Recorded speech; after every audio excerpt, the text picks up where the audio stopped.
A lot of the tech companies are moving more towards AI, and that's why they no longer need that workforce. The AI is here, so instead of working against the AI, work with the AI, right? But right now, the job market, like you said, is very saturated, honestly. I mean, people are saying that there's so many jobs and so many people hiring. Yeah, but people are not getting hired.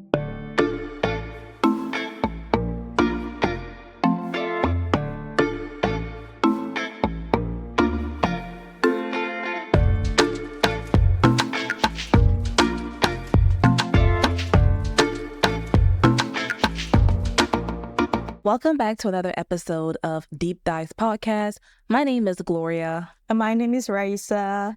And today we're going to be talking about the reason why so many people are struggling to find jobs and what to do about it, because we have a lot of people that we know that are struggling to find jobs or have jobs, but they are still on the verge of possibly being laid off. Yep. And some of the topics that we will talk about regarding this specific subject will be ghost jobs, which are fake jobs by employers, and also AI resume selections, right? Which is when AI is literally automatically selecting and deselecting applicants, and as well as internal company hiring, right? When these companies already have someone internally that they want to hire, but they just have to post a job because per protocol. Right. And we'll also be talking about the massive layoffs from big tech companies as well. And I have a personal story that I will be sharing as well regarding this subject. So Okay. I'll just let Raissa go ahead and talk about the data. This story, so it should be nice. I mean, there's actually a lot of data, right, to back this up, apart from the fact that literally everyone,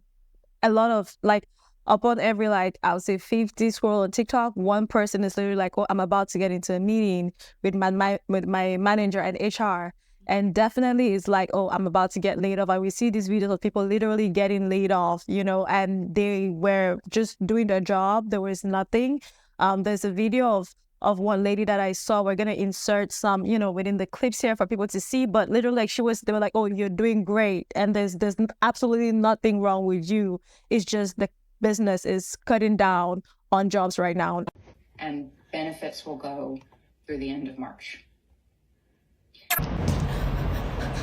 Deeply regret the impact this decision may have on you. For that, I am truly very sorry. 5 to 90% of my company has been laid off, and I was part of that. 25,000 employees actually have been laid off from major big tech companies. This was from 2023, right, going into 2024. And now we're in, this is already May, and people are still not being able to find jobs. And people that were laid off now have to work almost 10 times harder just to even land an interview that can possibly get you the job. And this is from the Washington Post, Business Insider. There was even one where they said PayPal literally sent out a letter out. Let me read it, where it says PayPal said in a letter to workers it will cut another 2,500 employees, or about 9% of its workforce. And this just came out in April. So people that thought they had this job security in tech are literally just getting laid off. Yeah, so even with Tesla, right? Tesla literally laid off 15,000 employees recently, and that was a huge layoff. And I can only imagine, because I do know people that are working in tech and have been struggling to get these IT jobs, whether in cybersecurity or Scrum Master. And it's just a really, really big issue all around, literally. Yeah. And, a lot of the tech companies are moving more towards AI. And that's why they no longer need that workforce, because it's not because these companies are dying or they're losing money or they're just going into a recession or something. It's literally because they're trying to use AI. So now it's what do we do with all this workforce that has been trained? What do they do? It's not even oh, you need to take this training so that you can keep your job. It's just, we don't need you anymore, bye. And no other person is willing to hire you. And so what do you do if you didn't have any savings, if you didn't have any money kept? It can be a very, very tough situation, especially knowing how the American society runs. It's bills and responsibilities and all this thing, adulthood, basically.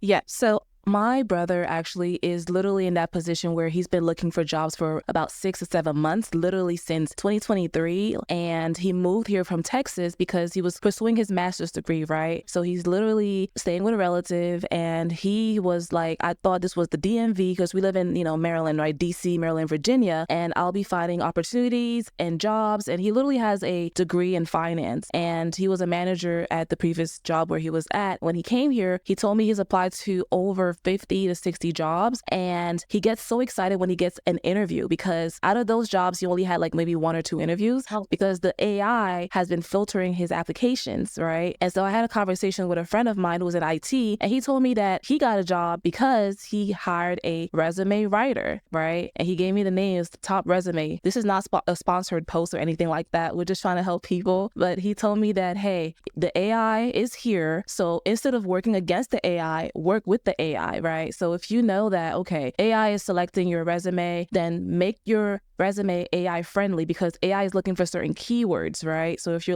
you're looking for a cybersecurity job, you want to make sure that you have some of the main keywords from the cybersecurity, roles and stuff like that. Or the job description that a company is looking for, right? So you want to tailor your resume to each and every position, which is very, very tedious in my opinion, because you can only do so much. So that's literally applying for a job is a job. So basically, I totally agree with you. So basically, my friend, the person that told me about the resume writer that he hired, he told me that they literally had a guaranteed option where if you get their services, they'll get you a job. And he told me that's how he was able to get his job because he's been doing it on his own and he's not been able to understand what is it that the AI is looking for. And through hiring them, he was able to actually tailor his resume to the way that, AI is actually reading the resumes. And that's how he got his job. Wow. I have a couple more questions with this resume writing. Is it because you cannot use one generic resume for every single job you want to apply for, and you cannot apply to one job a day? So I'm wondering,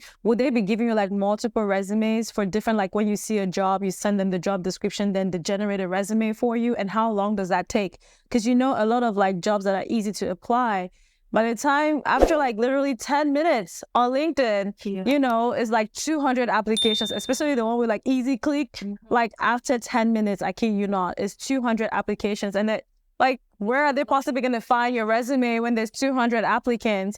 And a lot of people already know about this AI. That's why I believe even like the applications is probably like automatic. Like when this pops up, boom, boom, boom, we're sending it in. Right. Well, even in my field, right, because what I studied was communications and marketing, mainly digital marketing.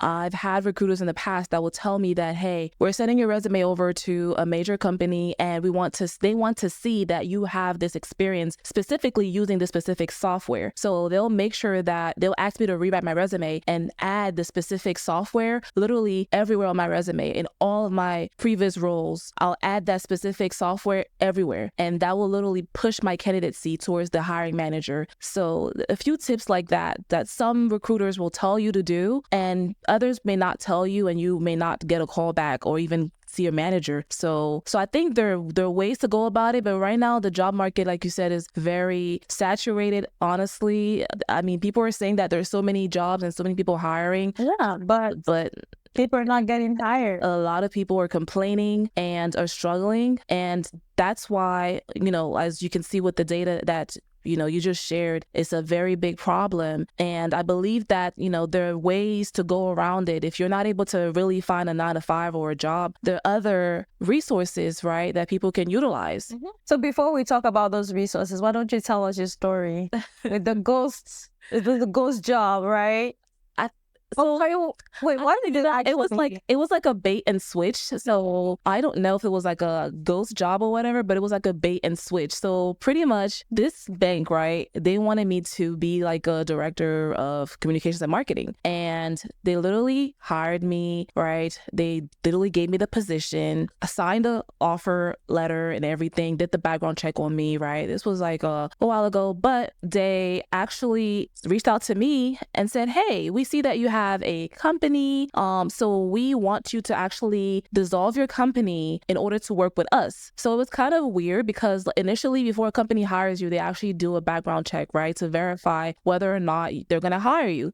So they did all of that, right? Background check, offer, they gave me an offer letter and everything. I had a starting date, literally. They were sending me equipment just to backtrack and tell me that, well, we think that, we just want you to work for us only and not have anything else or any other company or anything else that you're doing on the side. So you have to fully work with our company. And is your business in competition with them? I mean, was there any sorts of like competition to be like, it's going to be a violation of their, I don't know, laws or privacy or something like that? Right. So they were saying that they felt like we're going to compete against each other. However, for me, I felt like this could have actually been a good collaboration, right? Because had I, my clients could have literally went to that bank to open up checking accounts or savings accounts, right? So I saw an opportunity there. And then again, they saw competition, which is okay. So when they said something good going on, right? So when they told me that I had to dissolve my company, go to the Secretary of State, close my company, and it was kind of hard because I already, have clients that I'm working with. So it's like, okay, this is hard. It's like someone asking you to choose between your mom and your dad. What are you gonna do? Yeah. So I ended up not moving forward with them and just, declining to the offer because just imagine you built something from the ground up and then the company's telling you to let everything go, reimburse all your clients. Are they going to offer you more? Like, you know what I mean? But I already felt like I was already under the radar with that company because whatever I was going to do, because I even thought about transferring ownership so that I wouldn't control the company. But then it just became complicated. I said, you know what? If the job is starting off like this, that means they're really going to keep tabs on me. You know what I mean? I can't even promote my company. I can't be the face of the company. I cannot do interviews about my company. I cannot create content about my company. So you're really like stuck in a box. So for me, it was a bittersweet.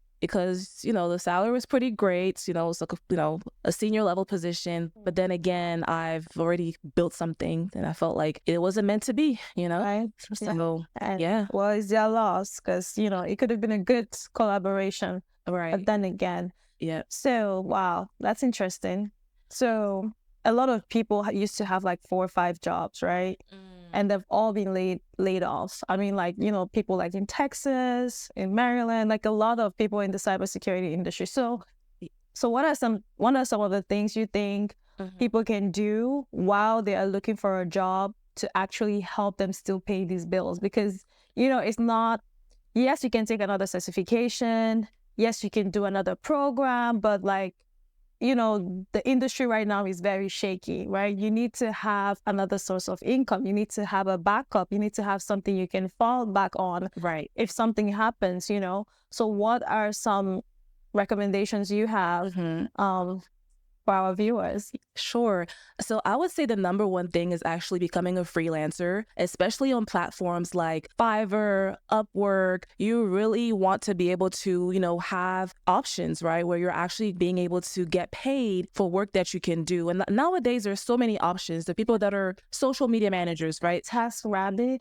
The people that are social media managers, they literally get paid to post on social media. And there are people that are literally creating thumbnails, right, for YouTube videos, right? Which I created our YouTube thumbnails, but people get, hired to do that. Some people get hired to be as personal assistants, right, or virtual assistants. So there's so many options. And I know that you also had a few that you thought about too. Yeah, I mean, like, just don't sit at home. You know what I mean? Right. Whether it's like doing Uber or DoorDash, or any of these other jobs, even like start posting on social media. You know what I mean? Right. You might want to start maybe like there's things that people do using Canva print, printing books, printing mugs, and selling, affiliate marketing. Like I'm actually coming up. Actually proud. I hope that before this video is out, I have it so that you guys can purchase it. But I'm actually printing out a journal, which is actually like a 30-day recovery journal when you go through like a massive abusive relationship. So those are like some of the things that you can do, right? It's not necessarily with if you have the creativity in you, you know, like if you find a problem and you think you can help solve it, that's what you want to do, right? So just don't sit at home. That's one thing I'm going to say, because the job is not going to come meet you at home. But while searching, because from the way we have seen, the economy is really for business owners. Like the way the economy is going in a way that you have to have something of your own. You know, just working for someone is not enough job security anymore, because they can lay you off at any time and that could be it, you know. So everyone, if you are going through difficulties, be sure to open up. You never know who might help you. You know, speak to someone, reach out to people, even on LinkedIn while you're looking for jobs, you know, reach out to people that are in the similar industry and kind of see, or people that are doing what you want to do, and just see what they have to offer. You never know who might be willing to help. Right. And thank you for that. So guys, if you found this video helpful, please don't be afraid to let us know down in the comments below. If you have been looking for employment, if you've been struggling to maintain your employment, let us know your thoughts. And also don't forget to like, subscribe, share, and put on the notification bell so you're notified when we have another video. Yeah, you're getting it. Yay!